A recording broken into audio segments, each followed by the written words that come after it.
তেতিয়া মানে ক্লাছত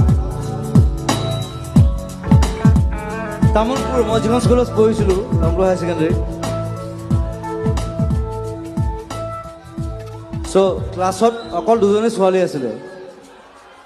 এজনৰ নাম জোনমণি এজনৰ নাম ৰুণজোন মই দুইজনকে লাইন মাৰিছিলোঁ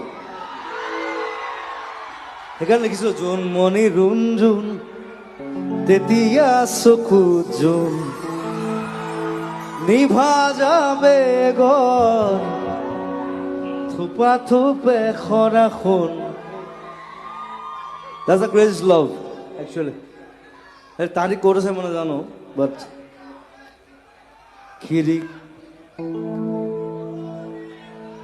Okay 1 2 3 4